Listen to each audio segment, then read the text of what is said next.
On est maintenant rendu à créer l'horaire. Ça veut dire quoi? Ça veut dire les activités de chaque jour pendant toute l'année scolaire. Vous pouvez les créer à l'unité. On pourrait importer semaine par semaine. Mais idéalement, on aimerait ça créer tout l'horaire de l'année assez rapidement. Important, avant d'aller plus loin, assurez-vous d'avoir vu la vidéo type d'activité pour avoir créé votre type d'activité pour l'année scolaire avec tous les bons modes activés.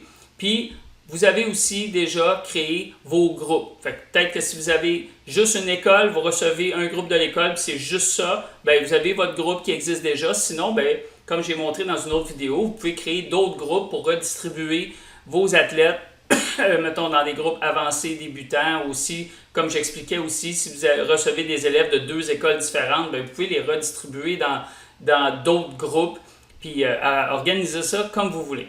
Maintenant, on va aller dans la section activité. C'est ici qu'on crée l'horaire. Comme je viens de dire, on pourrait créer une activité à la fois, on pourrait importer un Excel avec tout notre horaire. Mais ce qu'on va faire, c'est qu'on va utiliser, selon moi, la façon la plus simple, c'est d'utiliser la récurrence. Comment on fait pour utiliser la récurrence? Bien, il faut créer la première activité. Cette première activité-là se doit d'être complète et parfaite. Comment on fait ça? On va faire créer une activité. On va choisir le type pour lequel on a activé les bons modes. Là. Prise de présence, présent par défaut, la participation partielle et le mode de confirmation. Dans notre cas, c'est ce qu'on a fait dans l'autre vidéo que je vous ai montré, le type d'activité. On a configuré ça ici. Ensuite, catégorie, si on en a, on pourrait la choisir. Et puis là, on va dire, c'est quand ma première activité? Eh bien, moi, ça commence lundi, le 25 août, puis ça commence à 13h30, puis j'ai les élèves pendant, par exemple, 3 heures de temps pour la durée. Le temps à l'avance, on ne met pas ça. Je ne veux pas dire aux élèves d'arriver 15 minutes d'avance, tout ça, mais je pourrais utiliser cette fonctionnalité-là. Si par exemple, pour une compétition ou un match, ben là, je veux dire à mes élèves d'être là plus tôt, on pourrait utiliser ça. Verrouillage des présences, ça veut dire 30 minutes. Ça veut dire que dans mon cas, ça commence à 13h30. Ça veut dire que jusqu'à 13h, les parents, les élèves ont le choix d'aller changer leur statut. Après ça, seulement un responsable de votre organisation va pouvoir gérer ça. Le lieu, on va dire que mon entraînement, je ne sais pas, se passe c'est à Terrebonne que ça se passe. Puis c'est à une patinoire à Terrebonne. C'est à l'aréna de Terrebonne et voilà.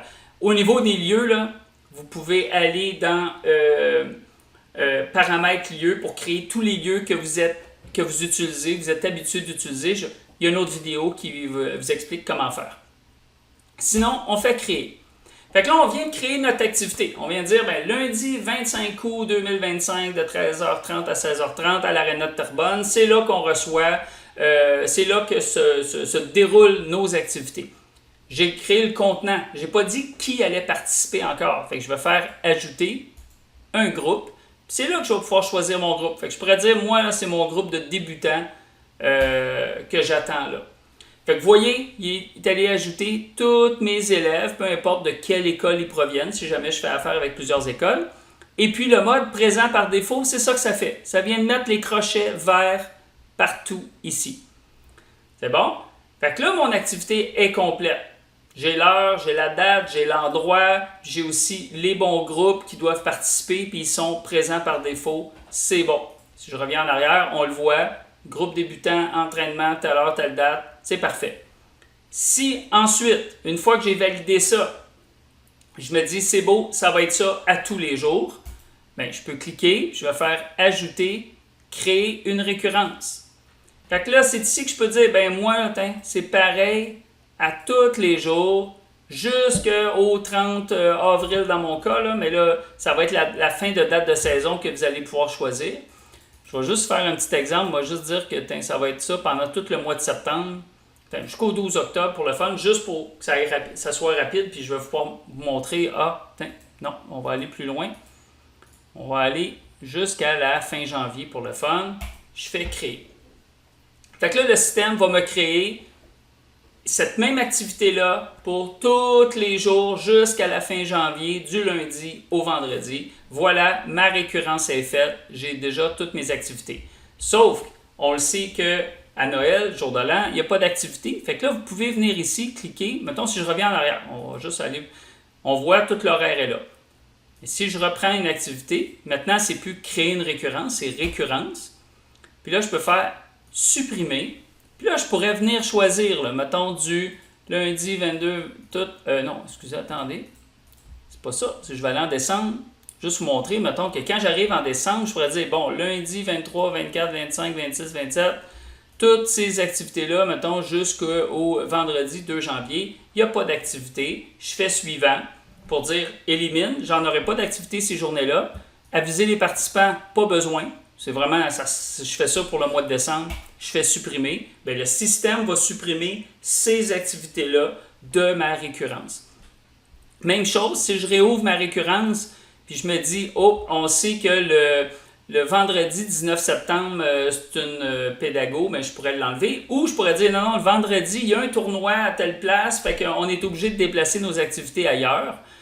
Bien, là, je pourrais le faire juste sur cette activité-là. Attendez un peu. Je vais revenir, parce que j'en ai choisi juste une, il m'a ouvert juste une activité. Mais si je disais, je veux éditer, puis pendant, on va prendre un autre cas, mettons le 1, 2, 3 octobre, il se passe de quoi à cet endroit-là, je pourrais faire suivant, puis dire, OK, ben finalement, ça ne sera pas à l'Arena de Terrebonne, ou ça ne sera pas à 13h30, ça va être à 13h ces jours-là, ben, c'est différent, je fais sauvegarder. Et puis, j'ai pu changer seulement certaines activités de ma récurrence. Fait que c'est comme ça qu'on peut créer l'horaire rapidement pour toute l'année. C'est bon? Fait que sur ça, je vous invite à regarder la prochaine vidéo où on va vous montrer comment vraiment on prend les présences. Sur ce, bonne journée!